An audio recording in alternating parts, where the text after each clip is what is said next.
શ્રી સ્વામિનારાયણ ભગવાનની જય. અક્ષર પુરુષોત્તમ મહારાજની જય.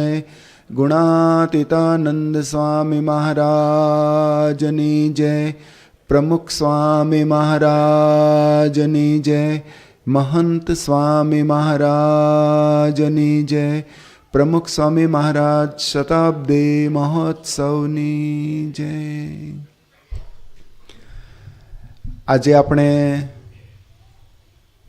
ભગવાનની વાતો તો બહુ સાંભળીએ છીએ, દર અઠવાડિયે સાંભળીએ છીએ, પણ આજે ભગવાનની વાતો તો બરાબર છે. હું તમને લક્ષ્મીની વાતો આજે કરવાનો છું, કારણ કે લક્ષ્મીની વાતો કરે ને એટલે બધાને બહુ ગમે. એટલે શરૂઆત જ પદ્મ પુરાણના એક પ્રસંગથી કરીએ.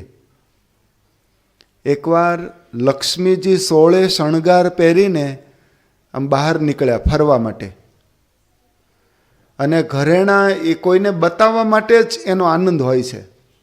એટલે લક્ષ્મીજીને તો એમ કે હું તો બની ઠનીને તૈયાર થઈને નીકળી છું, એટલે મારો વટ પડશે, મારો પ્રભાવ પડશે, મારા જેવું બીજું કોઈ જ નહીં, રૂપાળું દેખાવડો કોઈ જ નહીં.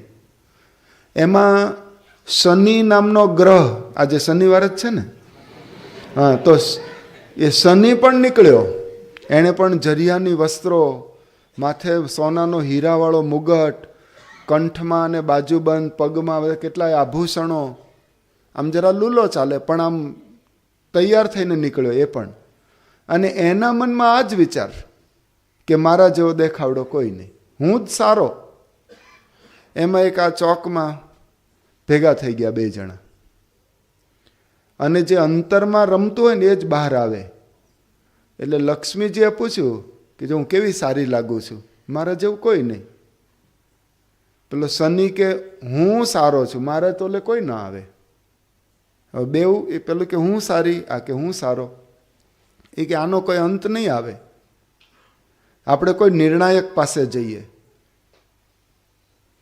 એટલે કે આપણે શંકર પાસે જઈએ, મહાદેવ કહેવાય, મોટા દેવ.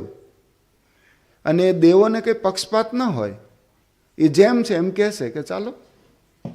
શંકર પાસે આ બેવ ગયા તો શંકરને નવાઈ લાગી કે આ બેવ કેવી રીતે સાથે આવે. લક્ષ્મીજી તો નારાયણ સાથે હોય ને, શનિને લઈને ક્યાંથી, આ કજોડું ક્યાંથી આવ્યું? એટલે તરત જ પ્રશ્ન પૂછ્યો. એ કે તમે બીજો કોઈ વિચાર ન કરતા, અમે તમારી પાસે નિર્ણય માટે આવ્યા છે. આ કહે છે હું સારો, ને લક્ષ્મી કે હું પોતે સારી. તમે જે નિર્ણય આપો એ અમને મંજૂર છે. શંકર બહુ બુદ્ધિશાળી, શિવજી. એ કે જો હું શનિને સારો કહીશ તો લક્ષ્મીજી મોઢું મરડી જશે, અને લક્ષ્મી વગર તો આપણે ચાલે નહીં. લક્ષ્મી બધાને જોઈએ. અને જો લક્ષ્મીને સારી કહીશ તો આની પનોતી વળગશે ખોટી, લોઢાના પાયે. બેવને રાજી રાખવા, એકને તો કુરાજી કરવો જ પડે એવું હતું. તો એણે બહુ સરસ વિચાર આપ્યો કે એક કામ કરો, તમે ખોટી જગ્યાએ આવ્યા છો. હું તો સ્મશાનમાં રહેનારો, અને આ બધું રૂપ ને સૌંદર્ય ને બ્યુટી પાર્લર ને આપણી લાઈન જ નહીં ને આ. એટલે કે તમે કામ કરો, બ્રહ્માજી પાસે જાઓ. બ્રહ્માજી છે ને આ બધું સર્જન કરે છે, એટલે એને બધી વધારે ખબર પડે. આ જાત જાતના મોડેલ બનાવે, કોણ રૂપાળો અને કોણ સારો અને કોણ દેખાવડો. તમે એની પાસે જાઓ. મૂળ ટાઢાપણીએ વિદાય કર્યા. બ્રહ્મા પાસે ગયા. આ લોકોએ પહેલાં રજૂઆત કરી, તમે એક જ મિનિટમાં નિર્ણય આપો, હું સારી કે આ સારો. બ્રહ્માજીને આ જ વિચાર કે આમાં એકને કુરાજી કરવા જ પડશે. આ નિર્ણયમાં એક રાજી ને એક કુરાજી. એટલે કે આ બધું છે ને બરાબર છે, પણ તમે મારા કરતાં પણ ઉપર વિષ્ણુ ભગવાન છે. એટલે તમે આ હાઈકોર્ટમાં નહીં, સુપ્રીમમાં જ જાઓ સીધા, સુપ્રીમમાં. વિષ્ણુ ભગવાન આગળ પહોંચ્યા. વિષ્ણુ ભગવાન એને આ જ વિચાર. એણે કીધું કે મારા કરતા છે ને આ નારદજી ત્રિલોક વિહારી છે, એ ત્રણેય લોકમાં ફરનાર, એને જાત જાતનો બધો અનુભવ. એટલે તમે એને મળો ને એ ઠીક રહેશે.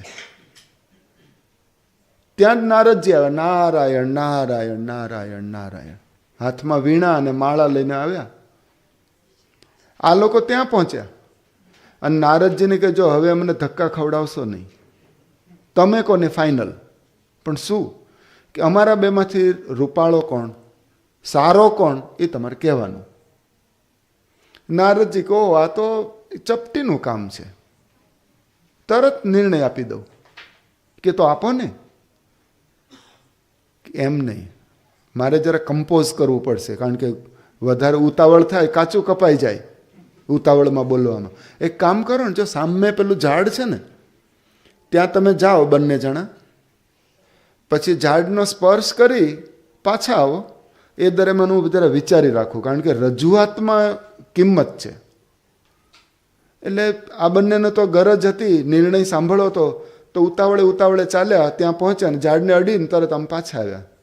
પેલો ક્રિકેટ ને આમ બેટ અડાડીને પાછો આવે ને તરત બીજો રન લેવા માટે, એમ તરત પાછો આવ્યા. બંને પાછા આવ્યા કે બોલો નારદજી. એ કે ચુકાદો થઈ ગયો. પણ તો કોને? એ કે તમે બંને જતા હતા ને અહીંયાથી આમ, ત્યારે જતી વખતે શનિ બહુ સારો લાગતો હતો, અને આવતી વખતે લક્ષ્મીજી તમે બહુ સારા લાગતા હતા. બહુ વહેલા સમજી જાઓ છો તમે બધા, વહેલા સમજી જાઓ છો. પછી પુરાણમાં લખ્યું આ કથા પછી કે દરેકને આવું જ હોય છે કે જીવનમાંથી શનિ જાય એ સારો લાગે. હા, પનોતી ગઈ, આપણને શાંતિ. અને શનિવાર જાય એટલે ઓ કાલે રવિવારની રજા, મજા આવશે, એનો આનંદ હોય છે. શનિ જાય એ સારો લાગે. અને લક્ષ્મી, હે બોલો હવે બોલો. હા, લક્ષ્મી આવે એ સારી લાગે. લક્ષ્મી આવે જાય, હમણાં કેટલાની જતી રહી તો ક્યાં કોઈને સારું લાગ્યું? એટલે આપણે દર વખતે 2 દિવાળી તો ઉજવીએ જ છીએ. એક આસો વદ અમાસની અને બીજી કારતક સુદ પૂનમની દિવાળી, અને બીજી 15 દિવસ પછી દેવ દિવાળી.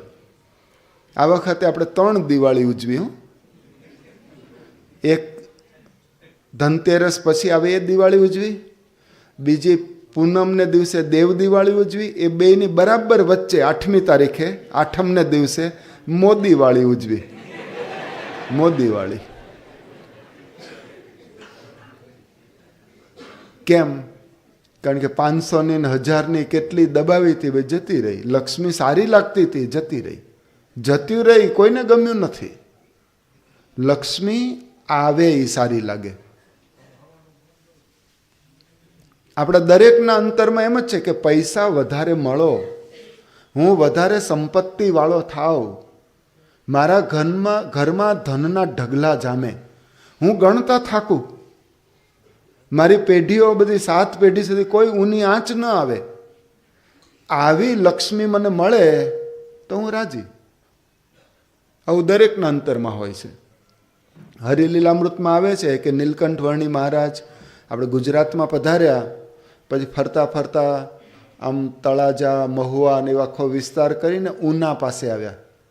પછી ત્યાં સીમર નામનું ગામ છે, સીમર. પછી લોજ ને પીપલાણા બધે આવ્યા. પણ જ્યારે સીમરમાં હતા ત્યારે એક વાણિયાભાઈ બહુ બુદ્ધિશાળી, એમણે જોયું કે આ બ્રહ્મચારી કંઈક અલૌકિક મૂર્તિ છે, આ કોઈક જુદા સંત છે. અને એને એવું સાંભળેલું કે સાધુને જમાડીએ તો આપણે બધા સંકલ્પો પૂરા થાય, એનું પત્તર પૂરીએ, એને રસોઈ આપીએ, જમાડીએ તો આપણે બધા મનોરથ પૂરા થાય. એટલે એમણે આમંત્રણ આપ્યું કે બ્રહ્મચારીજી મારે આંગણે પધારો, મને તમને જમાડવાનો ઉમંગ છે અને હું બધી વ્યવસ્થા કરીશ, મારે ઘેર બધા ધન સમૃદ્ધિ ઘણી છે. અને પછી નીલકંઠ વર્ણીના ભાવથી ત્યાં પધાર્યા, જે કંઈ બનાવ્યું તે જમાડ્યું, અને નીલકંઠ વર્ણી ચડું કરીને ચાલતા થયા. તો આ કે છે ક્યાં જાઓ છો? મેં તમને કેમ જમાડ્યા ખબર છે? કે કેમ? એ કે મેં એવું સાંભળ્યું છે કે સાધુને જમાડીએ તો રૂપિયાના ઢગલા થાય, લક્ષ્મી અમારે ઘેર આવે. તો મેં અમથા નથી જમાડ્યા, હવે આશીર્વાદ આપો, લક્ષ્મી આપો. અને પોતે કહે છે લક્ષ્મીને તમારી શું કિંમત? એમ કહીને હરિલીલામૃતમાં લખ્યું, લક્ષ્મી વિના જગતમાં જન હોય જ્યારે, બોલાવશે જન બધા મુખથી તુકારે. જે કાનુડો વ્રજ વિશે મહી ચોરી ખાય, લક્ષ્મી મળ્યા થકી થયા રણ છોડરાય. બોલો રણછોડરાયની. એ શું કહે છે કે જો લક્ષ્મી ન હોય ને તો માણસ એને બધું અપમાન કરે, તુકારે બોલાવે, એની કોઈ કદર ન કરે. પણ જો પૈસાદાર હોય ને તો શેઠ પધારો પધારો, તમારાથી ઉદ્ઘાટન છે, તમે અમારા સ્ટેજ ગેસ્ટ છો, તમે અમારા માનવંતા મહેમાન છો. અને જુઓ ને કૃષ્ણમાં એમાં વાણિયોભાઈ કહે છે કે આ કાનુડો બધા ગોકુળ ને વૃંદાવનમાં તો બધા કાનુડો કાનુડો કરતા, કારણ કે એની પાસે લક્ષ્મી નહોતી. પછી અહીંયા ગુજરાતમાં આવ્યા, રૂકમિણી મળ્યા, લક્ષ્મીજી હતા એ, અને મળ્યા ને તો બધા દ્વારકાધીશની જય, રણછોડરાયની જય, બધા જય જય કરવા માંડ્યા. એટલે લક્ષ્મી હોય ને તો કિંમત વધે, એટલે લક્ષ્મી આપતા જાઓ. તો શ્રીજી મહારાજે એને આશીર્વાદ પણ આપ્યા, અને એવા આશીર્વાદ આપ્યા, આજે પણ એને 7મી પેઢીમાં તમે જાઓ તો આખો વેણી પરિવાર, બધા મુંબઈમાં બધા મોટા મોટા શેઠિયાઓ છે, કરોડો અબજોપતિ છે એમ કહે તો ચાલે. પણ આ વેણી પરિવાર એના મૂળમાં છે ભગવાનના આશીર્વાદ. ભગવાનને કોઈ લક્ષ્મી અર્પણ કરે, કંઈક વસ્તુ આપે તો ભગવાન સામે આપે ને. આ તો લોટરીમાં એવું છે, તમને ઘર બેઠા એમને સુઈ રહો તો તમને 5 લાખની લોટરી લાગે રમેશભાઈ. એના માટે શું કરવું પડે? ટિકિટ લેવી પડે. એ ટિકિટ જે 5, 25, 50, 100 રૂપિયાની હોય, એ ટિકિટ લો તો તમને 5 લાખની લોટરી લાગે, એમને લાગે. એટલે આ લક્ષ્મી મેળવવાનું એક બહુ મોટો અવસર દર વર્ષે આવે છે. એમાં મકર સંક્રાંતિનું પર્વ આવી રહ્યું છે. એટલે આ કીર્તન મુનિ સામે ગાયું ને, દાન સુપાત્રે દેવું, સજની ટાણું આવ્યું રે, ભવજળ તરવાનું રે. તો આવું સુપાત્ર તમને બીજું મળશે કોણ? સાક્ષાત પૂર્ણ પુરુષોત્તમ નારાયણ, સર્વોપરી અવતારના અવતારી પોતે, અને ઉત્તમ સંત. અહીંયા શ્રીજી મહારાજ જ પંચાળામાં બોલ્યા, આપણી સોરઠ ભૂમિમાં જ ગુણાતીતાનંદ સ્વામીને બતાવીને કે આના જેવો કોઈ સંત નહીં અને મારા જેવો કોઈ ભગવાન નહીં. એટલે કે સર્વશ્રેષ્ઠ સંત ગુણાતીત સંત, અને સર્વશ્રેષ્ઠ અવતાર શ્રીજી મહારાજ અવતારી, અને આ જુગલ જોડી. અને એ આપણી પાસે આ યાચક બનીને આવે મકર સંક્રાંતિમાં, અને એ આમ જોડી ફેલાવે, અને એ વખતે આપણે હાથ પોલો રાખવો જોઈએ. પોલો, આમ ટાઈટ નહીં રાખવાનો, પોલો પોલો. એટલે આ તમારે ટિકિટ આપી એમ, ટિકિટ તમને મળી, અને સામે શું કરશે? તો એક સત્ય ઘટના કહું. યુરોપના એક દેશમાં, ફ્રાન્સ નામનો દેશ, એમાં ફેડરિક નામનો એક રાજા થયો. આ રાજા હમણાં 100 વર્ષ પહેલાંની જ આ વાત છે. તો એ ફેડરિક રાજા એટલો પ્રજાપ્રિય હતો, એટલો નીતિવાળો હતો, એટલો સત્યનિષ્ઠ હતો, અને રંગીલો પણ હતો, શોખીન હતો. એના મોટા આવા દિવાનખંડમાં, રાજમહેલના જ આવા, એમાં 18 ઝરૂખા હતા. એમાં બેઠેલો સોનાના સિંહાસનમાં, આમ પગ ઉપર પગ ચડાવીને. આ બાજુ 9 ઝરૂખા, આ બાજુ 9, અને દરેકમાં એના પોતાના પેઇન્ટિંગ, પોતાના જ ચિત્રો ગોઠવેલા. આ બાજુ 9, આ બાજુ 8, અને એક ખાલી. આવા 18 ઝરૂખામાં 17 પેઇન્ટિંગ એના, બધા અલગ અલગ પોઝમાં. એકમાં પોતાનું જ ચિત્ર, પણ આમ ખેડૂત બન્યો હોય એવું, આમ હળ ચલાવતો હોય. બાજુમાં એનું જ, પણ આમ ન્યાયાધીશ બન્યો હોય, ન્યાય તોડતો હોય. ત્રીજામાં ડૉક્ટર હોય, પેશન્ટને આમાં મરામત કરતો હોય. ચોથામાં એન્જિનિયર કંઈ બાંધકામ કરતો હોય. પાંચમામાં પ્રોફેસર, પોતે જ આમ વિદ્યાર્થીઓને ભણાવતો હોય. એ પેઇન્ટિંગ જોઈને જ ખબર પડી જાય, પણ બધા પોતાના જ ચિત્રો. 17 ઝરૂખામાં પોતાના ચિત્રો, 18મો ખાલી. એકવાર આવી રીતે બેઠો હશે, એને એનો વિચાર આવ્યો કે અહીંયા પણ એક પેઇન્ટિંગ હોવું જોઈએ. એટલે પોતાના ચિત્રકારને બોલાવ્યો, જેણે આ બધા દોરેલા પહેલાં. એ કે આ એક ખાલી છે. કે હા, એ તો દેખાય જ છે ને ખાલી છે. કે એમ નહીં, ત્યાં પેઇન્ટિંગ મારે મૂકવું છે એટલે તને બોલાવ્યો. એ કે આ મૂકીએ, કયું બનાવવું છે? એ કે મને તો કંઈ સૂચતું નથી, બધી પ્રકારના રોલ મેં ભજવી લીધા છે, જે બાકી હોય એ અહીંયા મૂકીએ. કયું બાકી છે? તો પેલો ચિત્રકાર આમ સખા ભાવ, એની સાથે થોડી આત્મીયતા, મિત્રતા, એટલે કે ભિખારીનો બાકી છે. તમે ભિખારીનું પેઇન્ટિંગ એ બાકી છે, એ રાખીએ.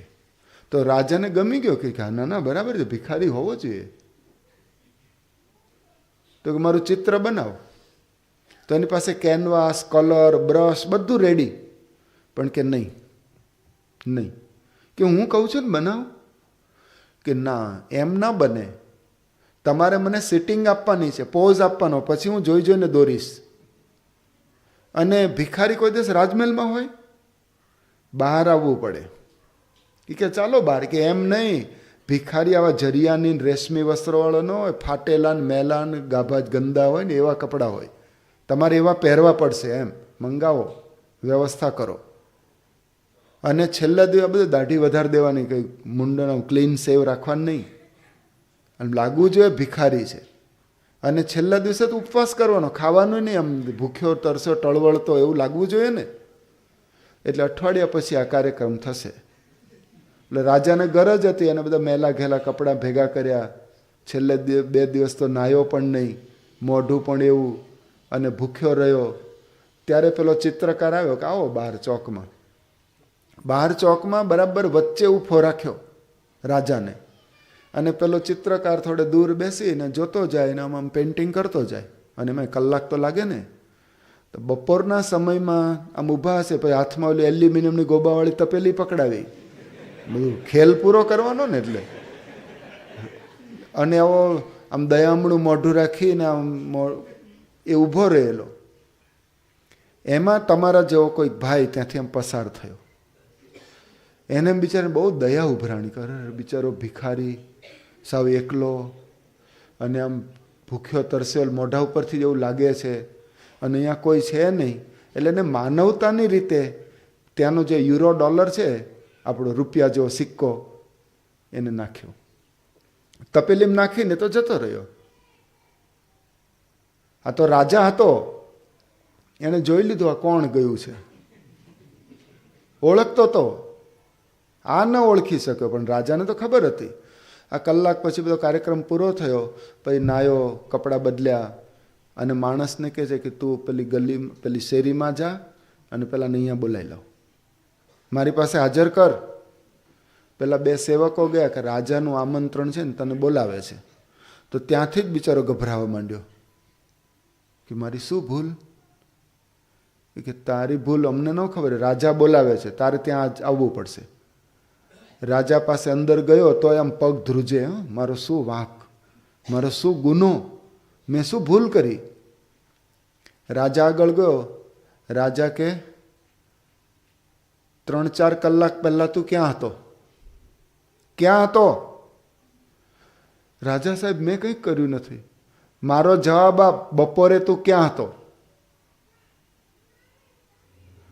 યાદ કર, ક્યાં હતો? એ કે હું આમ બજારમાં ગયો હતો, પછી આ રસ્તેથી નીકળીને આમ ઘરે ગયો. તે રસ્તામાં શું કર્યું? મેં કંઈ કર્યું નથી. યાદ કરીને વ્યવસ્થિત જવાબ આપ, ગલ્લા તલ્લા ના કરીશ. તે રસ્તામાં શું કર્યું? કે હા, મને યાદ આવ્યું. રસ્તામાં એક ભિખારી ઊભેલો, બિચારો એકલો હતો, ભૂખ્યો તરસ્યો હતો, દીન આધીન ગરીબ. એટલે તેને શું કર્યું? અરે મેં 1 રૂપિયો આપ્યો, યુરો ડોલર. એ તો સારું જ કામ કહેવાય ને. પછી શું કર્યું? કે પછી હું જતો રહ્યો. એ કે ભિખારીનો તો હું હતો. ઓ રાજા સાહેબ, માફ કરજો, મને ખબર નહીં, મેં તો ભિખારી માનીને આપ્યું છે. તમે રાજા છો અને આવી રીતે છો, મને કંઈ ખબર જ નથી.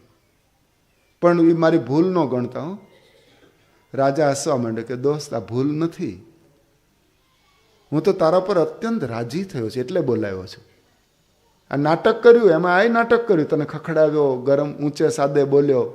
ખજાનચી પેલી આપણી $1,00,000 વાળી બેગ તૈયાર કરી છે, લાવો.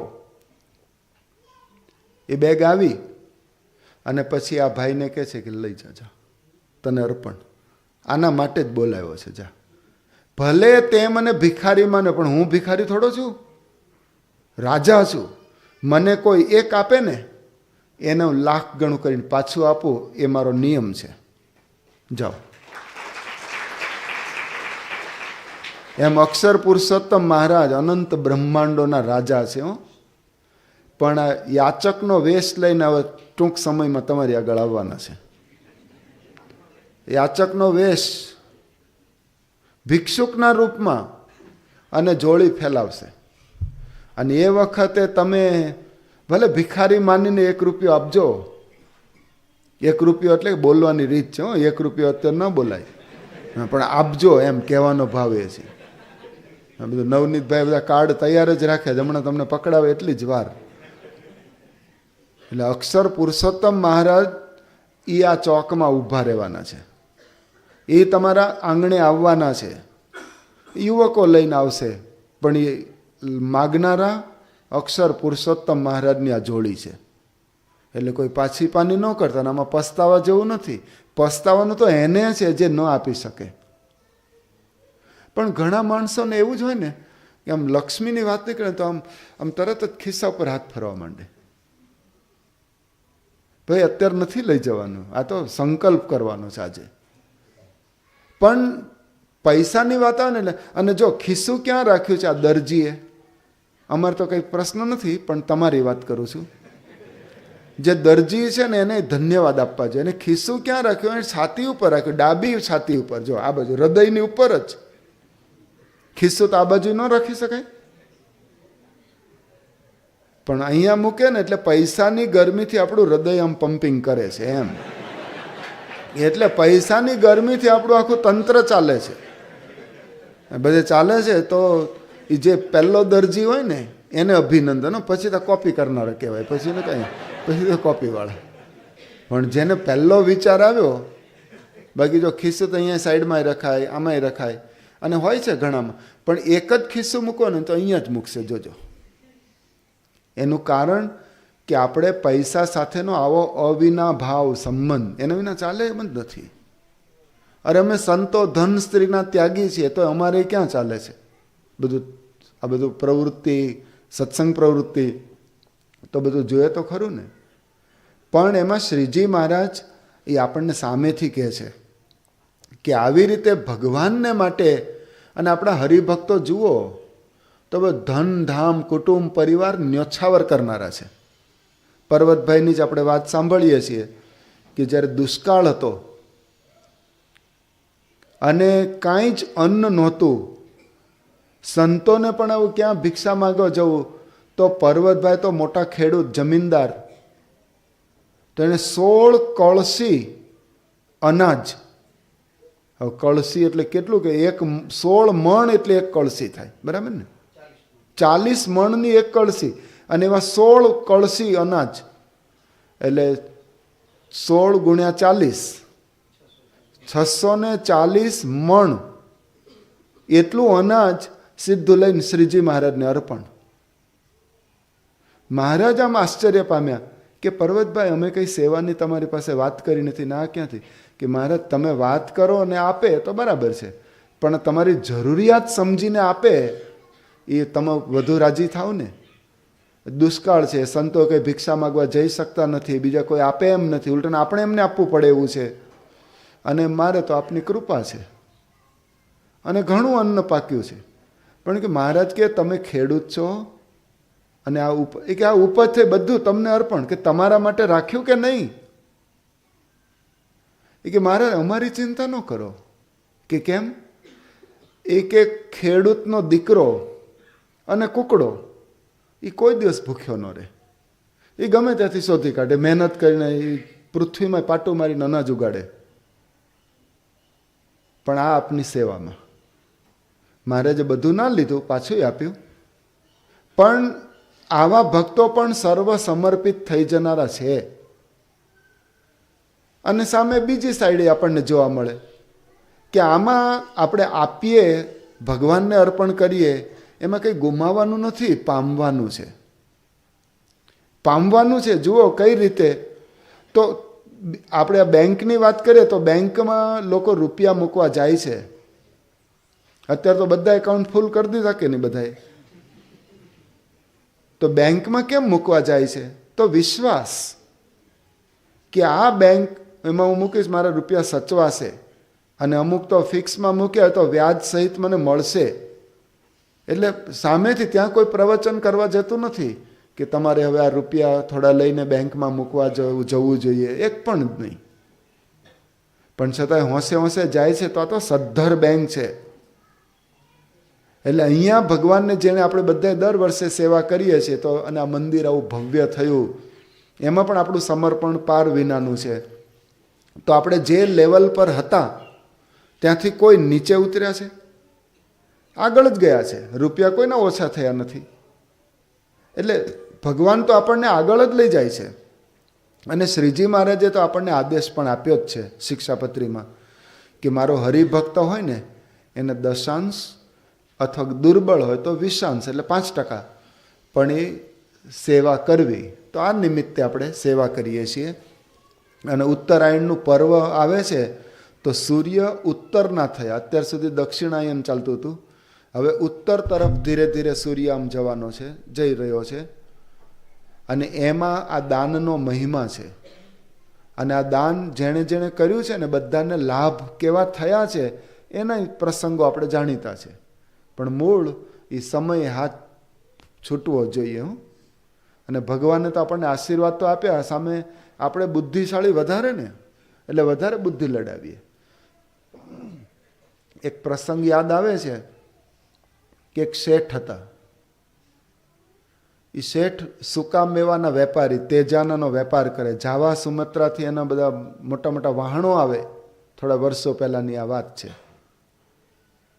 તો એકવાર એ દરિયાઈ માર્ગે પોતે આવતા હતા, આ લાખો રૂપિયાનો માલ પોતે પણ વાહણમાં, અને તોફાન એવું આવ્યું, હવે બચવાનો કોઈ આરો ઓવારો નહીં.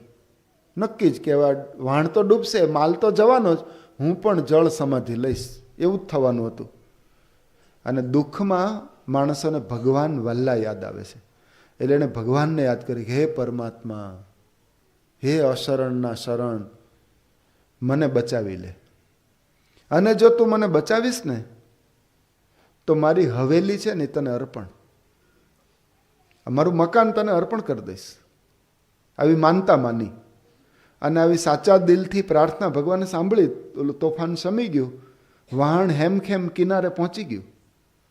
આ માલ સામાન સહિત પેલા શેઠ નીચે ઉતર્યા, ઘરે આવ્યા. બધા ઘરોના સગાવાલાએ પૂછ્યું કે કેવું રહ્યું આમ? તો એમાં એને યાદ આવે, અરે શું કેવું રહ્યું, આ તો માંડ બચ્યા, બાકી આપણે ભેગા થવાનું જ નહોતું. કેમ? અરે આવું તોફાન. એમાં યાદ આવ્યું મેં માનતા માની હતી એટલે બચી ગયો. એટલે એને થયું કે આ માનતા એટલે અમે મકાનની માની છે, હવે મારે અર્પણ કરવાનું. એટલે એણે બધા ભાવતાલ કરાવ્યા, માર્કેટ વેલ્યુ કેટલી છે? તો 3 લાખ રૂપિયા. એ જમાનામાં 3 લાખ રૂપિયાની હવેલી. સરસ. તો એમણે એમ વિચાર કર્યો કે આપણે મકાનની માનતા માની એટલે 3 લાખ આપીએ એટલે મકાન જ આપ્યું કહેવાય ને. પણ તરત પાછો વિચાર્યો, 3 લાખ મારે આપી દેવાના? અને બુદ્ધિશાળી હતો, એણે હવેલી વેચવા કાઢી. કે જેણે હવેલી લેવી હોય 1 રૂપિયામાં હવેલી, 1 રૂપિયામાં હવેલી, 1 રૂપિયામાં હવેલી. લોકો વિચારવા પડે કે 1 રૂપિયામાં આટલું મોટું મકાન? એટલે કેટલાય દોડી આવ્યા કે અમને આપો, અમે લઈએ, અમને. એ કે પણ એકલી હવેલી નહીં, આ પોપટ પણ સાથે લેવાનો. પાંજરામાં એક પોપટ હતો, બે સાથે જ ખરીદવાનું, એક એક નહીં એમ. અને પોપટની કિંમત છે 3 લાખ રૂપિયા. બે ભેગું જ લેવાનું. તો લોકો સલાહ આપે કે એવું ના હોય, પોપટનો 1 રૂપિયો અને હવેલીના 3 લાખ રૂપિયા. એ કે સલાહ ન આપો, લેવી હોય તો વાત કરો, મકાન મારું છે, હું જે ભાવતા લ કરું, તમને મંજૂર હોય તો ખરીદો. ને તો વહેતા થાવ. તો એક જણાને વિચાર આવ્યો કે ભલે ને જે મૂળ આપણે 3 લાખ અને 1 રૂપિયો આપવાનો છે, આપ્યું, ચૂકવી દીધા, અને હવેલીને પોપટ બે લઈ લીધા. એમાં શું ફરક પડે? આપણે હવેલી તો આવી ગઈ, પોપટ આવી ગયો. પણ ઓલો શેઠ બહુ હોશિયાર ને, તેણે ઓલો પોપટ માટે જે 3 લાખ રૂપિયા આવે પોતાના ખાતે બેંકમાં મૂકી દીધા, અને હવેલીના કેટલા આવ્યા એ જઈને મંદિરના ગલ્લામાં નાખી આવ્યો. મારી માનતા પૂરી. મેં હવેલીની જે રકમ આવે એ આપી. આવી ભગવાન આગળ બધું આવું મારો તારો બધું સેટિંગ કરે. એ આપણને લાગે બહુ ડાયો અને બહુ બુદ્ધિશાળી, પણ ધીરો રે. ભગવાન આગળ તર્ક વિતર્ક ન કરવા. ઘણા એમ કહે કે આ મંદિરમાં જોડી માંગે, મંદિરમાં શું આટલું સરસ મંદિર છે, મંદિરમાં શું ખામી છે? હવે જુનાગઢમાં સોનાના સિંહાસન ને કળશ સોનાના, હવે શું આપવાનું હોય? એવો ના વિચાર કરો. તમારા પાસે જે ઉપજનો ભાગ હોય એ આપણે આપવાનો છે, અને બધે આપીએ જ છીએ. ટેક્સ નથી આપતા, લાઇટ બિલ નથી ભરતા, પાણીનો બધો કરવેરો. તો આ તો ભગવાને આપણા પર અનંત ઉપકાર કર્યા છે. સારું છે, આ લાઇટનું બિલ આપણે ભરીએ છીએ, પણ ભગવાને સૂર્ય આપ્યો, ચંદ્ર આપ્યો, આ વાયુ આપ્યો, ઓક્સિજન આપ્યો, એનું કોઈ દિવસ બિલ મોકલ્યું છે આપણને? કોઈ દિવસ બિલ મોકલ્યું? અને બિલ મોકલે, ધારો કે મોકલે, તો આપણે ભરી જ ન શકીએ. જો જે જરૂરિયાત છે ને, હવા, પાણી, ખોરાક, તો સસ્તું કર્યું ભગવાને, અને જેની જરૂર જ નથી તો હીરા, મોતી, સોનું, ચાંદી એ બધું મોંઘું કર્યું છે. એટલે બધા જ એનો લાભ લઈ શકે. આ ભગવાનની નીતિ તો જુઓ. તો ભગવાને આપણને બધું આપ્યું હોય તો એમાં લાભ આપણને છે. આપણે કંઈ મોટા દાનેશ્વરી થઈને અર્પણ કરીએ એટલે એવું નથી, પણ ભગવાનના હૃદય સુધી પહોંચવાનો આ રાજમાર્ગ છે, આ ટાણું છે. અને આપણે લઈએ ને એમાં આપણને જ લાભ છે, અને આપણા પરિવારને પણ એ શીખવા મળે છે, એવા સંસ્કાર. નહીં તો ગમે એના ખિસ્સા કાતરે છે. એવો કુપાત્ર, કુસંસ્કારી પાકે, તમારું હોય ને એ બધું ધૂળમાં મળી જાય, બદનામી થાય, આબરૂના ધજાગરા થાય તો જુદું, પણ એ છોકરો તમારી બધી સંપત્તિ ક્યાં ફૂંકી મારે, આ વ્યસનમાં કે ફેલફતુરમાં કે અવળા ધંધામાં, કુકર્મોમાં, એનો કોઈ. અને પણ ભગવાનની આ સેવા કરો ને તો ભગવાનની અમી દ્રષ્ટિથી આ બાળકો પણ એવા ઉત્તમ સંસ્કારી બને. એક મોટો ફાયદો નથી? એટલે આપણને તો સરવાળે તો લાભ જ છે, અને આપણને કોઈ દિવસ ક્યારેય ગુમાવતા નથી. એક શેઠ હતા, આ પૈસા આવે ને એટલે શેઠ ભેગો આવવાનો જો, કારણ કે બધું ભેગું જ આવે, બધા શેઠ જ છે અહીંયા. એક શેઠ હતા ને, એને ત્યાં કલ્યાણ સ્વામી જેવા 2 સંતો ગયા, નિર્દોષ યોગી છે ને, 2 ગયા. બધે ઘરે ઘરે જોડી માગવા નીકળે તો ઓલા શેઠ બહુ માલદાર હતા, પણ આપે નહીં. દર વખતે મકર સંક્રાંતિ માગવા જાય, ખાલી હાથે જ પાછા આવે. આ વખતે નક્કી કર્યું 2017માં કલ્યાણ સ્વામીએ નક્કી કર્યું કે ગમે એમ કહીને આ શેઠનું આપણે કલ્યાણ કરવું છે, મૂળ લેવું જ છે. એટલે જઈને ઊભા રહ્યા. એ કે અમે આ અક્ષર મંદિર જોડી બધું. એ કે દર વખતે હું દોડે આવો છો, કે નવરો કામ ધંધો છે કે નહીં? પણ તમે કંઈક આપો. નહીં, નથી આપવું કીધું. તમારે જે સેવા કરે, ઘઉંની, મગની, ચોખાની, ઘી, તેલ, બધું કેટલું કાર્ડ છે જો, બધી વેરાયટી, તમારે જે કરે. એ કે કાંઈ કરવું નથી, કાંઈ નહીં મળે, આગળ વધો, આગળ જાઓ. પેલા સંતે તો નક્કી જ કરેલું કે આની પાસેથી કંઈક તો લેવું. એક શેઠ એક કામ કરો ને, એક મુઠ્ઠી ધૂળ અમારી જોડીમાં નાખો, મુઠ્ઠી ધૂળ. તો શેઠ આમ બાઘા છે, સ્તબ્ધ થઈ ગયો. એ કે પણ મુઠ્ઠી ધૂળ? એ કે હા નાખો નાખો. પણ કે હું મુઠ્ઠી ધૂળ નાખું એમાં તમારું શું વળશે, એટલે કે તમને શું લાભ થશે એમ. પણ આમ શબ્દ શું બોલ્યો કે મુઠ્ઠી ધૂળ નાખું એમાં તમારું શું વળશે? તો એટલે કલ્યાણ સાંભળ્યું, અમારું તો કાંઈ નહીં વળે, પણ તારો હાથ તો વળશે, તારો હાથ તો વળશે. એટલે ટેવ તો પડશે. આ ધૂળ નાખવામાં આમ વાંકો તો વળશે ને. આ ધૂળ નાખ, કાલે પૈસા નાખીશ, કાલે દાણા નાખીશ, પણ તને આ માર્ગે ચડાવવો હોય નક્કી. ચડાવ્યો, લીધું, લીધું નહીં, આપ્યું. લેવાનું તો થોડું હતું, આપવાનું જાજુ હતું. વાંચો ભાગવત 10મ સ્કંધ 21મો અધ્યાય. એમાં કૃષ્ણ ભગવાન એક નાનકડો પ્રસંગ આપ્યો, પણ આંખો ખોલી નાખે.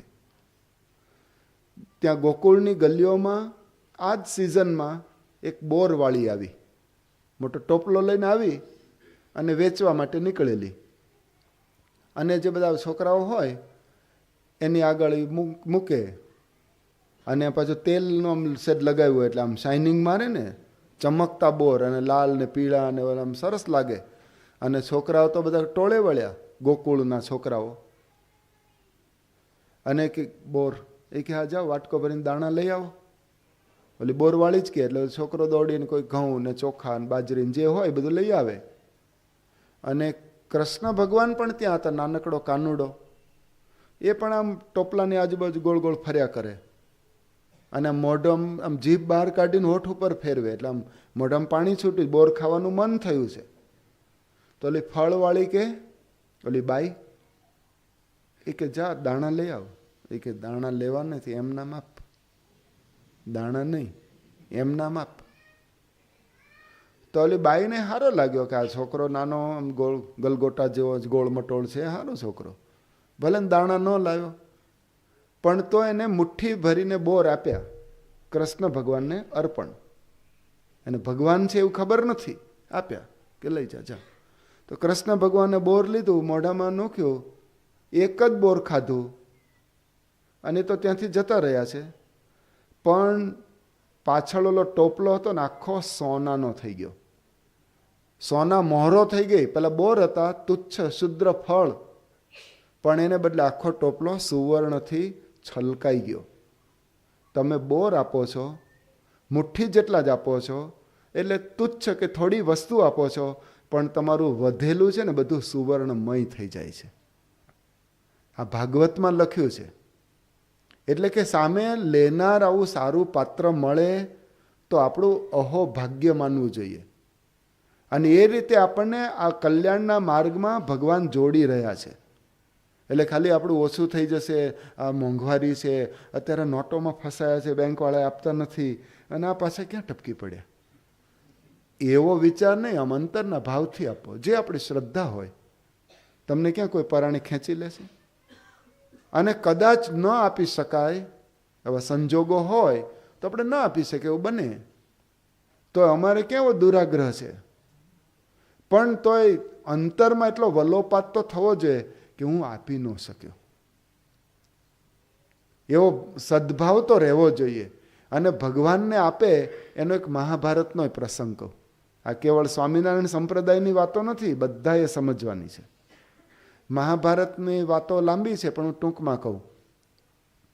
આ પાંડવોનો વિજય થયો છે, કૌરવોનો પરાજય થયો, એનો સંહાર થઈ ગયો છે. હવે હસ્તિનાપુરના અને આખા ભારતના રાજા પાંડવો થયા છે. તો એ લોકોએ યજ્ઞ કર્યો. યુધિષ્ઠિર, ભીમ, અર્જુન, સહદેવ, નકુલ, પાંચે ભાઈઓએ રાજસૂય યજ્ઞ કર્યો. બહુ મોટો યજ્ઞ, એ બીજા કરી જ ન શકે, રાજા મહારાજાઓ જ કરે, કારણ કે એમાં લાખો રૂપિયાનો ખર્ચ થાય. પણ એ યજ્ઞ કર્યો, યજ્ઞ થયો. હવે એમાં પૂર્ણાહુતિનો દિવસ હતો અને આ યજ્ઞ તમારો લેખે લાગ્યો, એટલે કે ભગવાન સુધી પહોંચ્યો, યજ્ઞ નારાયણ પ્રગટ થયા, પ્રસન્ન થયા. એની નિશાની ત્રણ નિશાની રમેશભાઈ. પહેલી નિશાની એ કે આ યજ્ઞનો છેલ્લો દિવસ હોય ત્યારે બધાને જમાડવાના, ગામ ધુમાડો બંધ એમ. અને જમ્યા પછી ચળું કરે બધા માણસો, હાથ ધોવે, તો એક નોળિયો આવે, નોળિયો, અને એ એઠવાડમાં આળોટે અને સોનાનો થઈ જાય તો તમારે સમજવું તમારો યજ્ઞ 100% સાચો, કોઈ એમાં ખામી નથી અને ભગવાન સુધી પહોંચી ગયો. બધા દેવો પણ તૃપ્ત થઈ ગયા. પહેલો નોળિયો સોનાનો થવો જોઈએ. બીજી નિશાની એ કે યજ્ઞશાળામાં પેલો શરણાઈને ઢોલ નગારા રાખવાના, ઝાલરને કોઈ વગાડે નહીં, પણ આપોઆપ વાગવા માંડે, તો એમ સમજો ને તમારો યજ્ઞ સાર્થક. અને ત્રીજું, યજ્ઞ મંડપમાં જે ધજા લટકાવી હોય એ ગમે તે રંગની હોય, પણ એ છેલ્લે દિવસે સફેદ રંગની થઈ જવી જોઈએ. એ પીળી હોય કે લાલ હોય કે લીલી હોય, છેલ્લે સફેદ થઈ જાય.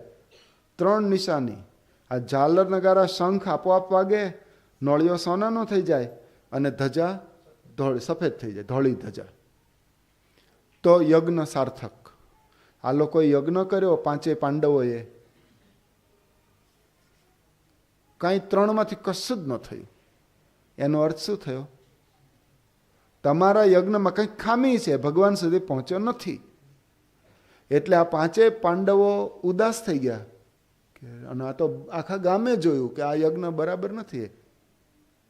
તો એ કૃષ્ણ ભગવાનને પૂછે. ભગવાન જમ્યા છે પાછા. ભગવાનને પૂછ્યું. કૃષ્ણ ભગવાન કે તમે, તમારી ખામી એક જ છે, બધા જમ્યા નથી, કોઈક બાકી રહી ગયું છે. અરે હોય, ઘરો આમ પર્સનલ ઇન્વિટેશન આપ્યું છે. સહકુટુંબ, આપણે હા કટમ એમ કે અહીંયા, હા કટમ એટલે સહકુટુંબ આમંત્રણ આપ્યું છે અને કોઈ બાકી નથી. ગામ ધુમાડો જ બંધ છે. એ કે ના, આ વન પ્રદેશ છે ને એ પણ તમારી જ સરહદ ગણાય અને એમાં કોઈક સંત બાકી છે, તપાસ કરો. તો યુધિષ્ઠિરે તપાસ આદરી, મળી ગયા એક સંત. એ તપોવનમાં જ રહેતા, નજીક જ. એટલે પછી પેલા સંતને પૂછ્યું કે તમે અમારા યજ્ઞમાં જમવા? એ કે હું જમ્યો જ નથી, ભૂખ્યો જ છું, ઉપવાસ જ છે, અમે ભૂખ્યા જ છીએ. તો યુધિષ્ઠિર કે પ્રભુ અમારે ત્યાં આવો, તમને જમાડવાનો અમારે કોડ છે અને તમે જમો ને તો જ અમારો આ સંકલ્પ, આ યજ્ઞ પૂરો થશે. તો પેલા સંત કે હું આવું, જમવાનું બાકી જ છે, પણ આ યજ્ઞનું ફળ તમે મને આપશો? પેલા સંતે સામે શરત મૂકી, તમારા યજ્ઞનું ફળ, રાજસુ યજ્ઞ કર્યો ને એનું ફળ મને આપશો ને તો હું જમું. તો યુધિષ્ઠિર પાછા વળી ગયા. એ કે આખી જિંદગીમાં એક જ આવો યજ્ઞ કર્યો ને એ ફળ એ આમના એકાઉન્ટમાં જો બધું જતું રહેવાનું હોય તો હાલો પાછા. ભીમ ગયો કે મોટો ભાઈ કેમ પાછો આવ્યો? કે ચાલો હું જાઉં, એને કન્વિન્સ કરીને લઈ આવું. ત્યાં ગયા, એને આ સંતે આવું જ કહ્યું, તમારું યજ્ઞનું ફળ મને આપશો તો આઈ એમ રેડી. તો એ પાછો આવ્યો, અર્જુન પાછો, સહદેવ નકુલ પાછા, દ્રૌપદી બહુ હોશિયાર, ક્ષત્રિયાણી બાઈ. પણ કે આ 5 પતિ પાછા આવ્યા અને કેમ એમનામ આવે છે? હું તો રસોઈ બધું તૈયાર રાખ્યું, જે સંત કે પ્રમાણે મગ કે ખીચડી કે ગુલાબજાંબુ સમોસા બધું બનાવીશ, ગરમ ગરમ જમાડવાના છે, પણ કેમ દેખાતા નથી કોઈ? તો એ પોતે પેલા પાયલોટને તૈયાર કર્યો કે ચાલો રથ તૈયાર કરો. અંદર બધા ગાદલા પાથર્યા, ઓલો ગાલીચા અને બધું ઓલું મખમલનું બધું સરસ બધું ગોઠવ્યું અને પોતે ગઈ અને પેલા આશ્રમ આવ્યો, ત્યાં 100 ફૂટ જેટલે દૂર ઊભી રહી આ રથ. કારણ કે ગુરુના દર્શને જાય ને તો આમ પાલખીએ ચડી ન જવાય, ચાલતા ચાલતા જવું પડે. એટલે એને થોડી છેટે પાર્ક કરાવી ગાડી અને પછી ચાલતા ચાલતા ગઈ દ્રૌપદી અને ત્યાં જઈને સાકરનો પડો મૂક્યો, નાળિયેર મૂક્યું અને આ સાડીનો આમ પાલવ પાથરીને પંચાંગ પ્રણામ કર્યા અને પછી કીધું કે પ્રભુ પધારો ને, તમે એક જ બાકી છો અને તમારી જ વાટ જોવાય છે અને તમે જે કહેશો હું જાતે બનાવીને જમાડવાની છું, બધી તૈયારી કરીને જ આવી છું. તો પેલા સંતે આ જ પ્રશ્ન પૂછ્યો એ કે તમે આ યજ્ઞનું ફળ મને આપશો ને? મેં તમારા પતિને પણ આ જ પ્રશ્ન પૂછ્યો છે, એ લોકો કોઈ જવાબ આપવા ઊભા ન રહ્યા. એટલે તમને કહું છું કે યજ્ઞનું ફળ મને આપી દેશો ને તો હું જમવા આવું. પેલા દ્રૌપદી કે તમારે કેટલા યજ્ઞનું ફળ જોઈએ છે? કેટલા યજ્ઞનું ફળ જોઈએ છે? તો એટલે સંત કે એક તો યજ્ઞ કર્યો, જાણે કેટલાય કર્યા હોય એમ પૂછે, કેટલા યજ્ઞનું ફળ? આખો એક તો યજ્ઞ કર્યો છે તમે. એ કે એક યજ્ઞ તો અમે ત્યાં હસ્તિનાપુરમાં કર્યો, હજી યજ્ઞ મંડપ ને બધું છે જ, પણ મેં એવું સાંભળ્યું છે કે આવા સાચા તમારા જેવા સંતને દર્શને ચાલતા ચાલતા આવીએ તો પગલે પગલે એક એક યજ્ઞનું ફળ મળે છે. એટલે જો હું 100 પગલાં ચાલીને અહીંયા આવી છું, 100 પગલાં ચાલીને આવી છું અને એક યજ્ઞ ત્યાં કર્યો, એટલે મેં 101 યજ્ઞ કર્યા છે. તમે સાચા સંતો છો ને? કે હા, સાચો સંતો છું જ, એમાં કોઈ શંકા નહીં. સ્ત્રી ધનનો ત્યાગ, ભગવાનનો સાક્ષાત્કાર, બીજો કોઈ પ્રશ્ન જ નથી. તો પહેલાં મને 100 યજ્ઞનું ફળ આપો, લાવો, અને પછી એક તમને આપીશ. પેલા સંત આવ્યા, રથમાં બેઠા, દ્રૌપદીએ ગરમ ગરમ બધી વાનગી જમાડી, અને જેવા સંતે તો એક આમ કોળિયો મોઢામાં મૂક્યો ને, અને તરત ઓલો શંખ ને ભેરી ને ઝાલર નગારા ધણધણવા માંડ્યા. આખી હસ્તિનાપુરની પ્રજાજનોએ સાંભળ્યા. એટલું જ નહીં, નોળિયો આવ્યો, પેલા સંત આમ ચડવું કર્યું, આળોટ્યો આખો સોનાનો, અને ધજા બધા જુએ ને આમ તરત જ આમ સફેદ એકદમ ઉજ્જવળ ધવલ ફરકવા માંડી, અને બધાએ નોંધ લીધી. એનો અર્થ શું થયો? આ રાજસુ યજ્ઞ હવે પૂરો થયો. સંત જમે ત્યારે આપણો યજ્ઞ પૂરો થાય છે. બાકી ભગવાનને જમેલા, કૃષ્ણ ભગવાન પોતે જમ્યા હતા તોય શંખ નગારા નહોતા વાગ્યા, ઝાલર નહોતી વાગી. તો આવો યજ્ઞ તો આપણે રોજ કરી શકીશું. કારણ કે આપણે આ જે કંઈ અન્ન આપીએ છીએ, આ ઉત્તરાયણ પર્વમાં જે કંઈ સેવા કરીએ છીએ, એ કંઈક ગમે ત્યાં નથી જતી. આ દ્રૌપદીએ તો જમાડ્યું, જીવનમાં એક યજ્ઞ કર્યો. આપણો તો રોજ યજ્ઞ, ભગવાનનો થાળ રોજ થાય.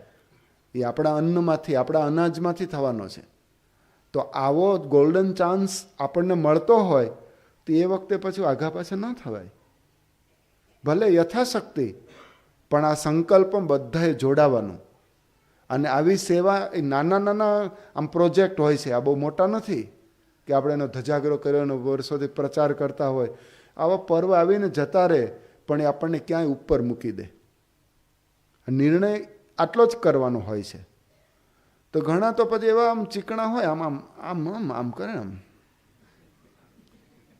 દમડી છૂટે પણ શું કે ચમડી તૂટે પણ દમડી ન છૂટે, આવા હોય. અને આમ મક્ખી ચૂસ કે છે, આપણે મારવાડી બધા જાત જાતના શબ્દો બોલતા હોય છે. પણ એ આપણને ટીલું ન લાગી જાય એવું ખોટું. આ બરાબર છે, આ ટીલું અદ્ભુત છે. આપણે 101, ઇંગ્લિશમાં તમને કહો તો 101 જ લાગે, 101% માલ એમ. હા, તો એ બરાબર. બીજા આવા ટીલા લાગે મારવાડે, ચંગુસ ને કંજૂસ ને, એ કોઈ એમાં પડવું નહીં. પણ આવું સરસ આપણને ઘણા ટીલવા એમ આપણને કહે, ટીલવા તો છીએ જ ને ટીલવા. પછી આ બાજુ અમે તાલાળા બાજુ કહે ને તો ટીલવા અટક છે. લો, મને પછી ખબર પડી અહીંયા છે. લો, હા, જો તો સારું ને, આ ટીલવા, આપણે ટીલવા જ છીએ બધા. પણ આ ટીલવો કેવો અદ્ભુત છે એમ. હમણાં નો વાત કરી કે 100 ખેડૂત હોય એને એક વેપારી ઉલ્લુ બનાવી જાય. કારણ કે કપાસ ને ઘઉં ને ચણા ને મગફળી ન કરે, ભાવ પેલો નક્કી કરે. એવું ક્યાંય ભાળ્યું છે તમે? જે વસ્તુ હોય એનો ભાવ નક્કી કરે ને. આ તો ઉત્પાદન ખેડૂત કરે ને ભાવ પેલો વેપારી નક્કી કરે. એટલે તમને છેતરી જ જાય છે. પણ આ બધી વાતો કરી, પણ સ્વામિનારાયણીઓ અદ્ભુત હોય છે, એ કોઈ દિવસ છેતરાય નહીં. અને આપણે તો તરત જ 2 વાક્યો પૂછીએ, કંઈ વાતમાં કે આમાં મારા કેટલા ટકા. આપણે બિઝનેસની ભાષામાં બોલીએ જ છે ને કે હું તમારી સાથે પાર્ટનરશિપ કરું, મારા કેટલા ટકા. એમ આમાંય પૂછવું કલ્યાણ સ્વામી કે હું તમને આ બધું કાર્ડ તો ભરી દો, પણ મારા કેટલા ટકા. બધા આપણા ટકા છે. ભગવાન રાજી થાય એટલે શું બાકી રહે? આ ભગવાનની પ્રસન્નતા પામવાનું એક આ પર્વ આવી રહ્યું છે, અને એમાં આપણે બધાએ જોડવાનું. એ તો આપણે તો જોડાય છીએ, પણ હવે બીજાને જોડવાના છે. એટલે આપણે કહીએ ને કે જે સૂતા હોય ને એને જાગવાનું છે. ઘણા જાગી ગયા પણ એમને પડ્યા રહે. તો જાગ્યા હોય ને બેઠા થવાનું છે હવે એમ. ઘણા આમ કલાક સુધી એમને પડ્યા રહે, એમ નહીં, બેઠા થવાનું છે. બેઠા થયા પછી જે બેઠા હોય ને ઊભા થવાનું છે. જે ઊભા હોય ને ચાલવાનું છે. જે ચાલતા હોય ને એને દોડવાનું છે. આ સ્વામીને રાજી કરવા હોય તો એમને મરતી મરતી કાન હલાવી ન ચાલે, દોડવાનું છે. આપણે બધા દોડીએ છીએ, બધા ઉત્સાહી છે, પણ હવે બીજાને આંગળી પકડી એને દોડાવવાનો છે, એ બાકી છે. હા, નવનીતભાઈ બધું આયોજન કરી દીધું છે ને. બધા આખું ધોરાજી દોડવું જોઈએ. અને મહારાજે તો અહીંયા જ સંકલ્પ કર્યો છે. આપણે ધોરાજીમાં જ, આપણે દેશ પરદેશમાં યાદ કરીએ આ પ્રસંગને, કે લાલવડમાં મહારાજે બધો ફાગણ સુદ પૂનમનો ફૂલદોલનો ઉત્સવ કર્યો, એટલો ગુલાલ ઉડાડ્યો, એટલો ગુલાલ ઉડાડ્યો, એટલો ગુલાલ ઉડાડ્યો, આખો વડ લાલ થઈ ગયો. નામ પડી ગયું લાલ વડ. વડ તો લીલો જ હોય, પણ આ અબિલ ગુલાલ કંકુથી એવો લાલ લાલ થઈ ગયો. અને ત્યારે મહારાજે સંકલ્પ કર્યો, અમે અક્ષરધામમાંથી 100 કરોડ મનવાર લઈને આવ્યા છીએ. અને પછી મહારાજ કે આ મનવારની અંદર અમે પહેલાં ચિંતામણી જેવા ભક્તો હોય ને એને બેસાડશું. આમ VIP કોટા હોય ને એમ ચિંતામણી જેવા. પછી મહારાજ કે ચિંતામણી તો બરાબર એ આમ A+ ગ્રેડના હોય, A++ વાળા એવા કેટલા હોય. પછી મહારાજ કે પારસમણીને અમે લઈશું બીજો નંબર. પછી મહારાજ કે એવા ભક્તો બહુ ઓછા હોય, પારસમણી જો કોઈ ગામો ગામ ન હોય ને, આપણે તો આટલી બધી મનવારો લાવ્યા છીએ. એટલે મહારાજ કે પછી હીરા, માણેક, ઝવેરાત એ લેવલના ભક્તોને મૂકશું. પછી પથરાય ભરશું, એટલે કે પથરા જેવા જળ જેવા હોય ને તોય લઈ જઈશું. અને પછી મહારાજ છેલ્લે કે છેલ્લે ગારો હોય ને, ગારો એને અંદર મૂકીને અક્ષરધામમાં લઈ જવા છે. તો આપણને નિરાશ થાય કે આપણે ગારામાં તો આપણો નંબર લાગી જ જવાનો. નહીં, તમે તો પારસમણી ચિંતામણી હીરા છો. પણ મહારાજે સંકલ્પ અહીંયા કર્યો બધાને મારે. અને બીજો સંકલ્પ કર્યો મહારાજે અહીંયા જ ભાયાત્માનંદ સ્વામી એમની વાતોમાં નોંધ્યું છે કે મહારાજ ધોરાજી પધાર્યા, લાલવડ નીચે આ ઉત્સવ કર્યો, અને પછી મહારાજે આ સંકલ્પ કર્યો કે અહીંયાથી ઠેઠ રામેશ્વર સુધી દક્ષિણનો છેડો ભારત પૂરું થઈ ગયું, પછી દરિયો જ છે, પછી નીચે કાંઈ જ નથી. એટલે કે આવું સાઉથ પોલ સુધી કોઈ જીવ જ નથી ત્યાં. એટલે દરિયાઈ જીવ હોય પણ આ મનુષ્ય કોઈ નથી. તો મહારાજ કે રામેશ્વર સુધી અમે સંકલ્પ કર્યો છે, અહીંથી ઠેઠ રામેશ્વર સુધી એકે જીવને નરક 84 જવા દેવો નથી. દરેકનું કલ્યાણ કરવું છે. અને કલ્યાણમાં ચડાવવા માટે આપણે આ લોકોને આંગળી પકડવાની. એટલે આપણા કોન્ટેક્ટમાં હોય ને, આપણો મિત્ર હોય, પાડોશી હોય, સાળો હોય, બનેવી હોય, સગોવાલો હોય, નાનો મોટો રિલેશન હોય, સહકર્મચારી હોય, હા નવીનભાઈ સહકર્મચારી હોય, આજુબાજુના આપણા સંપર્કમાં હોય, એ બધાને કહેવાનું કે લો આ કાર્ડ છે અને તમારી શક્તિ પ્રમાણે અર્પણ કરજો. આ ટિકિટ અપાવો, લોટરી એને લાગશે, ટિકિટ લેવાની છે. અને છેલ્લી વાત કરું, રામાયણમાં પણ આ જ વાત છે. ખાલી રામચંદ્ર ભગવાન કે કૃષ્ણ ભગવાન કે સ્વામિનારાયણ બધે જ જાઓ. રામચંદ્ર ભગવાન સીતાને લેવા માટે લંકા જવાના હતા. ખબર પડી ગઈ રાવણ ઉપાડી ગયો છે. તો રામેશ્વર પહોંચ્યા, અને ત્યાં રામેશ્વરમાં તો દરિયો સામે શ્રીલંકા પહોંચવાનું, અને કોઈ બીજી વ્યવસ્થા નહોતી. રામ ભગવાન પાસે પુષ્પક વિમાન તો પછી આવ્યું છે, એ વખતે તો કાંઈ જ નથી. કેવી રીતે જવું? તો વાનર સેનામાં સહકારમાં હતી, સહયોગ આપશું અમે, આપણે પુલ બાંધી દઈએ અને પુલ છેક દરિયો પૂરીને ત્યાં લઈ જઈએ. અને પુલ બાંધ્યો. 21 લાખ વર્ષ પહેલાં પુલ બાંધ્યો. હજી એના અવશેષો છે દરિયામાં, હજી પણ છે. એ પણ વોટ્સએપ ઉપર બધું ફરે છે ને, બધું છાપામાં આવ્યું છે. પણ એ પુલ બાંધ્યો એ વખતે વાનરો બધા પથ્થર મૂકે, જય શ્રી રામ શ્રી રામ. એમાં એક નાનકડી ખિસકોલી, એને થયું કે આપણે ભગવાનનું આ કામ હોય, ભગવાનના પ્રોજેક્ટમાં આપણે ભળવું જોઈએ. તો એ ખિસકોલી હવે તો આટલું નાનું પ્રાણી, એ શું મદદ, એક પથ્થર ઉચકી શકે? તો એ શું કરે, દરિયામાં નજીક ગઈ અને આમ ઊંધી ગુલાટ ખાય, એટલે વાળ ભીના થાય. પછી થોડું કોરામાં જાય અને રેતીમાં પાછી આળોટે, એટલે જે કંઈ થોડા રેતીના કણો ચોટે એ જઈને પેલા પથ્થર ઉપર જઈને પછી આમ હાઇડ્રોલિકની જેમ ઊંધી થઈ જાય. એટલે 2 કણ દરિયામાં પડ્યા. હવે 2 કણથી આ પુલ બંધાય? પણ રામચંદ્ર જોયું આ ખિસકોલી દોડાદોડી કરે છે, આ સોસાયટીમાં આમ બધે કાર્ડ લઈને ફરે છે, તો આમ બધે દોડાદોડી કરે છે. તો એને ઈચ્છા થઈ કે ભગવાને આમ નજીક બોલે કે અહીંયા આવો. એ કે શું? તો એણે કીધું તમારી સેવા, તમારી સેવા. તો ભગવાન એના પર એટલા રાજી થયા, એટલા રાજી થયા, તો એને પીઠ ઉપર આમ હાથ પ્રસાર્યો. રામાયણમાં આવે છે આ વાત. હાથ પ્રસાર્યો, 3 પટ્ટા પડી ગયા એ ખિસકોલીને. હવે એ તો વર્ષો પહેલાં જતી રહી. એ અભય મુદ્રા, આશીર્વાદ આપ્યા એમ. પછી તો એનો વંશ પરંપરામાં અત્યારે કેટલી ખિસકોલીઓ આવી ગઈ, પણ અત્યારે તમે જોશો ને તો એ 3 પટ્ટા જોશો. એ 3 પટ્ટા કોના છે ખબર છે? એ રામચંદ્રના આશીર્વાદ છે. આટલી પેઢીઓ સુધી આશીર્વાદ ટક્યા. અને ભારતની ખિસકોલીને જ આ લીટા છે. તમે લંડન જાઓ, ઓસ્ટ્રેલિયામાં જોઈ તમે લીસોટા નથી, લીસોટા જો આ સાક્ષી છે. અમેરિકામાં ખિસકોલી આટલી મોટી હોય, આમ ઉંદરડા જેવી બધી લાગે, પણ આ પટ્ટા નહીં. હો, એ ક્યાં સેવા કરવા આવી હતી? જે સેવા કરે એને પટ્ટા હોય, એને આશીર્વાદનો લાભ મળે, એના સંકલ્પ પૂરા કરે. એટલે આપણે તો આ સેવા કરીએ ને તો યુગો સુધી આપણી આ પરંપરાને પણ એ આશીર્વાદ મળતા રહે, એવું આ ભવ્ય બધું આયોજન છે.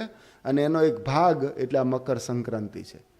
અને છેલ્લી વાત કરું, આજે શનિવાર છે એટલે હનુમાનજીને યાદ કરીએ. આપણે ઉપર પધરાયા છે ને, હનુમાનજીને તમે ક્યારે મળો ને તો 2-3 પ્રશ્ન પૂછજો. એનો ઇન્ટરવ્યૂ લે ને, બધા છાપાવાળા લે છે ને, એમ ઇન્ટરવ્યૂ લેજો હનુમાનજીનો. હનુમાનજીને હાથ જોડીને પ્રશ્ન પૂછવાના 3-4 કે પ્રભુ અમે તમને એક પ્રશ્ન પૂછીએ છીએ કે આમ તો તમે વાનર છો, તો વાનર એ કોઈ દિવસ આવું બધા જાત જાતના થાળ જમે? ક્યારેક દૂધપાક ને બાસુંદી ને સાટા ને જલેબી ને અડદિયો ને ધનુર્માસનો શીરો ને આવું હોય? તમે તો રોજ જમો છો. વાંદરા તો એક ડાળી ઉપરથી બે હુપાહુપ કરતા હોય ને ફળ ફૂલ ખાતા હોય, પણ તમે આટલા પકવાના 56 ભોગ જમતા ક્યાંથી થઈ ગયા? એનું કારણ શું? એનું રહસ્ય કહો. હનુમાનજીને આ પ્રશ્ન પૂછો. બીજો પ્રશ્ન પૂછો કે વાનરો તો આમ નિર્વસ્ત્ર જ હોય છે, કપડાં કંઈ પહેરતા નથી, અને તમે તો આ જરિયાની કપડાં પહેર્યા છે, મુગટ ને બાજુબંધ ને ઘરેણાં ને બધું વસ્ત્ર અલંકાર બહુ અદ્ભુત ધારણ કર્યા છે, આનું રહસ્ય શું? ત્રીજો પ્રશ્ન પૂછો કે વાંદરાને કોઈ દાડો મકાન હોય? એ તો જંગલમાં ભટકતા જીવો છે, અને તમે તો આવા ઘુમ્મટ ને આવા શિખરમાં ને આવી રીતે સિંહાસનમાં ક્યારથી ગોઠવાઈ ગયા? આવું અદ્ભુત મકાન, આખું ધોરાજીનું નજરાણું, આવું ક્યાંય તમને ન હોય, એમાં તમે ગોઠવાઈ ગયા. બીજું, હનુમાનજીના જે પ્રશ્ન પૂછું કે તમને તો કોઈ પગે લાગતું ન હોય, વાંદર જાતિ તરીકે, બધા ગામડામાં તો છોકરા હોય તો પથરા લઈને પાછળ પડે એવાય હોય, પણ અહીંયા તો તમને બધા પગે લાગે, તેલ ચડાવે, આકડાની માળા લાવે, અને આ બધાનું રહસ્ય શું? તમારે જમવામાં, વસ્ત્રોમાં, મકાનમાં, કપડામાં, આદર સત્કારમાં, અને પાછા જાત જાતના તમારા નામ ને સ્તોત્ર ગવાય છે. હનુમાન ચાલીસાનો પાઠ કરે છે લોકો. આટલો બધો તમારો મહિમા વધ્યોનું કારણ શું? અને તમારા નામય કેટલા જાત જાતના હોય છે નામ બધા હનુમાનજીના. પંચમુખી હનુમાન ને, બાલાજી હનુમાન ને, રોકડિયા હનુમાન ને, ગોલીબાર હનુમાન ને, બધા જાત જાતના નામ હોય છે. આંજનેય હનુમાન ને, આમ નામાવલી કરે ને તો જનમંગલ નામાવલી જેવું થાય એવું છે. હમણાં અમદાવાદમાં થોડા વર્ષો પહેલાં ઓલું ગોધરાનું તોફાન થયું હતું, તો એ વખતે રસ્તામાં કંઈક મુસલમાન ભાઈ હશે, દાઢીવાળાને કંઈક કબર હતી, દરગાહ બહુ નડતી હતી ટ્રાફિકમાં, અને ભર ચોકમાં જ. અને તો એ દિવસે 3-4 આવા જુવાનિયા હોય ને, આમ હાથમાં ખંજવાળ તો આવતી જ હોય, અને આ ચાન્સ મળ્યો એટલે પેલું કોસ તગારું બધું તીકમ પાવડો બધું લઈને ખોદી નાખ્યું, પાર પાડી દીધું. કોણ પૂછે છે એમ. અને પછી ફરી વાર આવશે તો એટલે એક પથ્થરો લઈને તાત્કાલિક કેસ ઓલું સિંદૂર ને કેસરિયું બધું કરી નાખ્યું, આકડાની માળા ને તેલની એક બાટલી મૂકી દીધી, એટલે કોઈ ફરી વાર આવે નહીં એમ.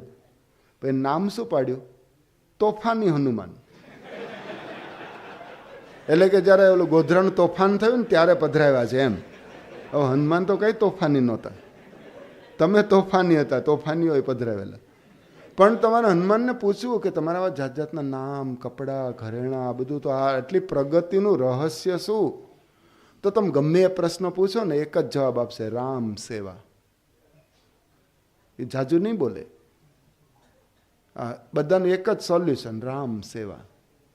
ભગવાનની મેં સેવા કરી, એના પ્રતાપે આ લીલા લહેર કરું છું. એમ આપણે પણ લીલા લહેર કરવી હોય ને, એટલે કે ફરીવાર શરૂઆતને લક્ષ્મી એમ લીલા લહેર કરવી હોય ને, એના માટે પણ આ પર્વમાં બધા સહભાગી થજો. તો આપણે મહારાજને પ્રાર્થના કરીએ, પ્રમુખ સ્વામી બાપાને પ્રાર્થના કરીએ, અને મહંત સ્વામી મહારાજને પ્રાર્થના કરી અને એક છેલ્લો બિરબલનો પ્રસંગ કહીને પૂરું કરું. છેલ્લો પ્રસંગ. અકબર બાદશાહ પોતાના મહેલમાં રોજ બેસે અને સામે વિરાટ સભા, એમાં નગરવાસીઓ, કારભારીઓ બધા બેઠા હોય. અને એ વખતે બાદશાહ પોતે જ આમ દાઢી પર હાથ ફેરવતા ફેરવતા એક પ્રશ્ન પૂછે બિરબલને. બિરબલની બુદ્ધિની કસોટી કરે. આ રોજનો પ્રોગ્રામ. એમાં એક દિવસ રાજુભાઈ બિરબલ શું કે, બાદશાહ કે બિરબલ આજે હું 4 પ્રશ્ન પૂછીશ. 4 પ્રશ્નો. એ કે આ પૂછો ને. કે એમ નહીં, 4 પ્રશ્ન પૂછો પણ તારો જવાબ એક જ આપવાનો. એટલે કે એક જ ચાવીથી 4 તાળા ખુલી જવા જોઈએ એમ. 4નો અલગ અલગ જવાબ નહીં. એ કે આ પૂછો. તો બાદશાહે 4 પ્રશ્નો પૂછ્યા, બહુ સમજવા જેવા છે. બાદશાહ કે અમે અરબસ્તાનથી એક બહુ સરસ ઘોડો લઈ આવ્યા, જાતવાન ઘોડો, અને આખું વર્ષ એને એટલી સાર સંભાળ રાખી, ખાવા પીવાનું લાલન પાલન, કોઈ ખામી નહીં. પેલું શક્તિ દાણ ખવડાવ્યું, લીલું ઘાસ ને સૂકું ઘાસ ને માવજત, ઠંડી ગરમી બહુ કરી. પણ દશેરાના દિવસે ઘોડો દોડ્યો નહીં. અમારે દોડાવવો હતો પણ દશેરાના દાડે દોડ્યો નહીં. કેમ? બીજો પ્રશ્ન છે મારો કે અમે એક સમારંભ હતો આવો, તો અમે નાગરવેલના પાન મંગાવ્યા તાજા, અને એને ઉપયોગ કરવાનો હતો. અમે પાણીમાં ડૂબાડ્યા જેથી સુકાઈ ન જાય. પણ એ ઓલું તાંબાકુંડીમાં પાણીની અંદર એ પાન રાખ્યા, પણ ખબર નહીં થોડા જ ટાઈમમાં કોહવાઈ ગયા, ફેંકી દેવા પડ્યા, કોઈ કામમાં ન આવ્યા. કેમ? ત્રીજો પ્રશ્ન કે અમે સરસ બાજરો લાવેલા, આમ એટલો દેશી બાજરો, અને આમ બધો પ્રોગ્રામ હતો, બધું શાકોત્સવમાં બધો રોટલા જમાડવાના હતા, અને એમાં સરસ દળાવ્યો, એના ઓલા ટીપીને ઘડીને રોટલા બનાવ્યા, પછી શેક્યા. પેલી માટીની તાવડી હતી, તાપ પણ વ્યવસ્થિત હતો, પણ એ રોટલો કોણ જાણે કોલસો થઈ ગયો, ખાવાના કામમાં જ ન આવ્યો, ફેંકી દેવો પડ્યો. કેમ?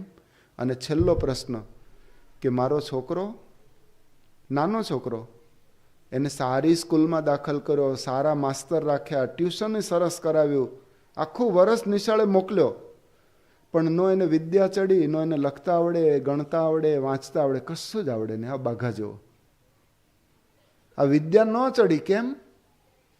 આ 4 પ્રશ્નો પૂછ્યા એટલે બિરબલને કંઈક જવાબ આપ.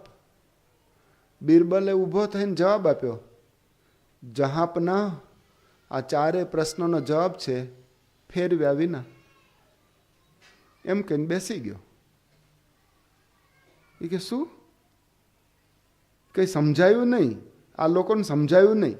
હકીકતમાં બાદશાહને જ નહોતું સમજાયું, પણ પછી એમ કે આ બધાને સમજે. તો બિરબલ ઊભો થઈને કે તમે 4 પ્રશ્ન પૂછ્યા ને એનો જવાબ આપ્યો મેં ફેરવ્યા વિના.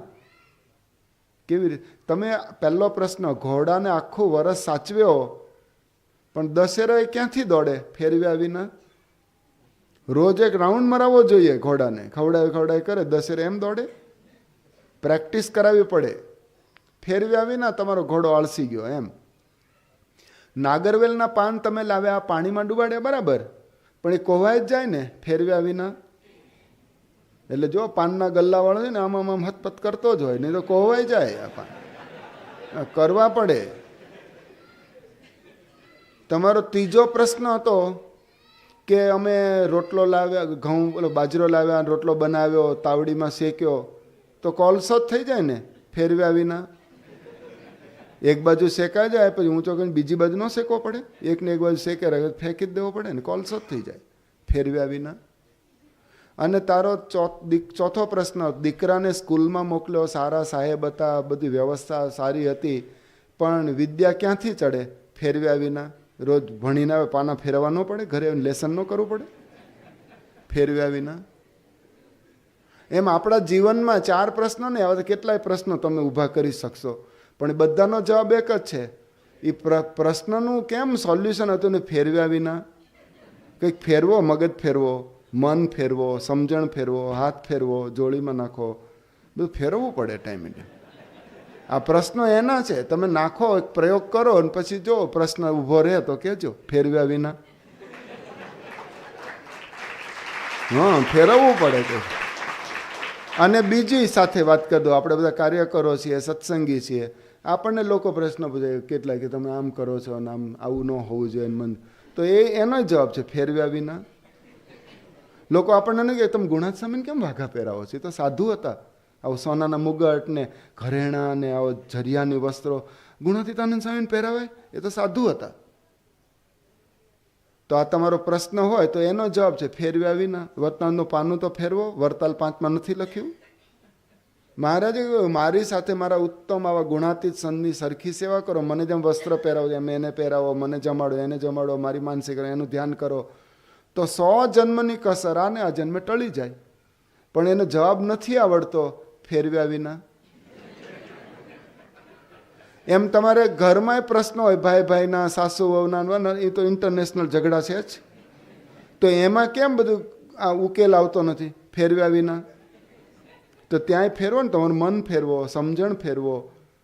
તમે એમને એને વહુ માનો છો એટલે એ તમને સાસુ જ માનવાની, તમે એને ફેરવો મગજ, તમે દીકરી જેમ માનો, તમારી દીકરીની જેમ રાખો તો એ તમને મમ્મીની જેમ રાખશે ફેરવ્યા વિના.